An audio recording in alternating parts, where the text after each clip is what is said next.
Hey guys, welcome back to your own channel. So without wasting any time, let's get started. So आज मैं Adani green energy limited के बारे में discuss करना चाहता हूँ। ये एक ग्रीन एनर्जी रिलेटेड का एक कंपनी है, एक लार्ज कैप कंपनी है, पर कंपनी बेहद ही वॉलाटाइल है, कंपनी बेहद ही न्यूज़ बेस्ड कंपनी है। कंपनी पर अगर आप इन्वेस्ट करते हो तो आपको हाई रिस्क लेना पड़ेगा। कंपनी का जो प्रेजेंट प्राइस चल रहा है वो चल रहा है ₹898 का। दोस्तों, कंपनी ने पिछले एक महीने में लगभग -8% का रिटर्न जनरेट किया है। -8%, ये नोट कर लीजिएगा। कंपनी ने पिछले एक सालों में -62% का आपको रिटर्न दिया है। माइनस कंपनी पता नहीं लॉस मेकिंग नहीं है, हम आगे जाके डिस्कस करेंगे, पर कंपनी ने आपको नेगेटिव रिटर्न दिया है। कंपनी का जो 5 साल का जो चार्ट है, 5 साल पर जो चार्ट आप देख पा रहे हो, हाईली वॉलेटाइल रहता है। न्यूज़ बेस्ड कंपनी है। न्यूज़ आता है, अच्छा न्यूज़ आता है तो कंपनी झट से भाग जाता है। अगर बुरा न्यूज़ आता है तो कंपनी झट से गिर जाता है, पर जब गिरता है तब बेहद ज़्यादा गिरता है। पिछले 5 सालों में कंपनी का रिटर्न है 2800% का। दोस्तों, अब कंपनी के बारे में हम जान लेते हैं। The Adani green energy limited incorporated in 2015 is a holding company of several subsidiaries carrying business of renewable power generation within the group, and it's primarily involved in renewable power generation and other ancillary activities. तो company 2015 में establish किया गया था। एक holding subsidiaries company है जिसका main focus है renewable power generation में, और जिसका कई सारे कंपनी या फिर कई सारे ग्रुप को ये मैनेज करता है पावर जनरेशन के सेक्टर में। जैसे कि यहाँ पर जो रेवेन्यू स्प्लिट आप देख पा रहे हैं, कंपनी का पावर सप्लाई से 75% का रेवेन्यू आता है और ट्रेडेड गुड्स से 25% का रेवेन्यू। कंपनी का जो प्रेजेंट मार्केट कैप चल रहा है वो 1,41,000 करोड़ रुपए। तो कंपनी एक आप कह सकते हैं लार्ज कैप कंपनी है। कंपनी का जो प्रेजेंट प्राइस चल रहा है वो ₹896 का। कंपनी ने हाई लगाया था 2700 का, लो लगाया था ₹439 का। कंपनी का जो present price to earning ratio चल रहा है वो ₹129 का। बुक वैल्यू चल रहा है 46 का। डिविडेंड यील्ड आपको नहीं मिलता है, ज़ीरो है। ROC चल रहा है कंपनी का 7.65, ROE चल रहा है 22.2, फेस वैल्यू कंपनी का है 10।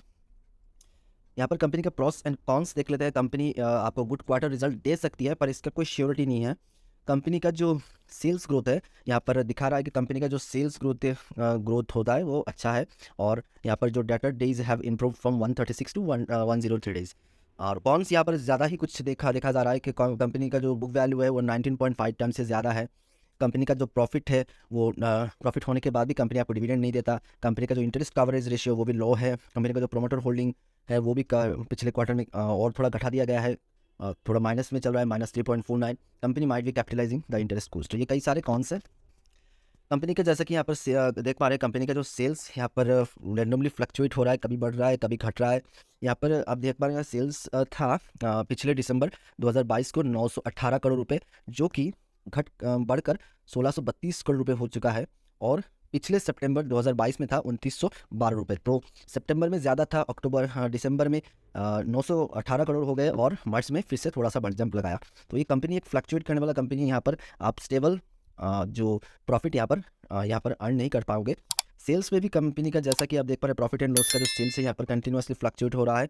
जैसे कि यहाँ पर देख पा रहे हैं मार्च 2022 में 10,000 रुपीज़ का लगभग सेल था, पर मार्च 2023 में यह कम घटकर 7,629 रुपीज़ तक आ गया है।